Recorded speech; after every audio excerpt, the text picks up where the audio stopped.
Et nous allons rencontrer notre prochaine invitée que l'on connaît ici en tant qu'éditrice. Il s'agit de Nadia Salmi. Nadia, bienvenue parmi nous. Merci, bonjour. Bonjour Nadia.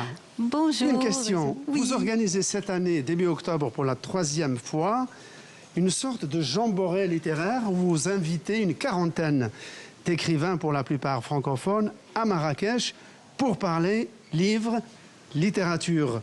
En partenariat d'ailleurs avec TV5. Absolument. Ce dont nous nous réjouissons. Et de Zem. Et de Zem, bien entendu.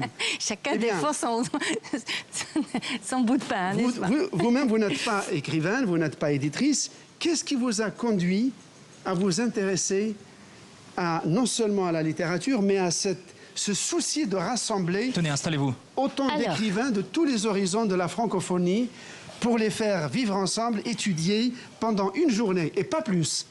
Une journée, c'est ça? Oui, c'est une journée. Racontez-nous. Alors, moi, je suis éditrice. Je suis éditrice, pardon. Et j'ai créé la première maison d'édition qui s'est spécialisée dans le livre pour enfants. Merci. Voilà. Alors, pourquoi les livres? J'ai baigné dans les livres, j'ai grandi dans les livres. Je suis une amoureuse de la littérature. Je suis une diplômée de littérature française. Donc, c'est une longue et grande histoire d'amour avec la langue française. Voilà. La langue française, elle s'est imposée à vous? Vous êtes allé vers elle? Non. C'est une histoire qui a démarré à l'école primaire? Non, pas du tout, pas du tout. Elle était dans mon entourage, c'est-à-dire que j'avais des amies, des petites Françaises, qui lisaient tout le temps, qui se mettaient sur leur moquette. Quand je rentrais dans la chambre chez elles, elles étaient sur leur moquette à plat ventre. Il y avait une bibliothèque qui m'impressionnait toujours parce qu'il y avait plein de couleurs, ça me parlait, mais je ne savais pas comment intégrer ce monde. Et puis petit à petit, je suis devenue boulimique, en fait, de lecture, et c'est une histoire qui dure jusqu'à aujourd'hui. Et quel bilan tirez-vous des 2 précédentes expériences? Écoutez, ces 2 expériences, en tout cas, m'ont servi, parce que c'était un défi en quelque sorte, un défi de prouver que le Marocain et la Marocaine lisent. Parce qu'on n'arrête pas de nous dire tout le temps que les Marocains ne lisent pas. C'est pas vrai. La première édition, en 3 heures de temps, on avait 3000 lecteurs. À Casablanca, lors de la 2e édition, c'est 5000 pour 3 heures de temps.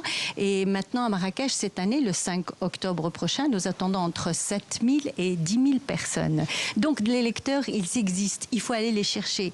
Et donc, en fait, l'originalité de cet événement ou cette manifestation, qui est en fait, d'abord, c'est une fête du livre. Ouverte également aux enfants, puisque votre maison d'édition vise les enfants particuliers. Absolument. Il y aura un bibliobus pour les enfants, mais c'est surtout pour les adultes.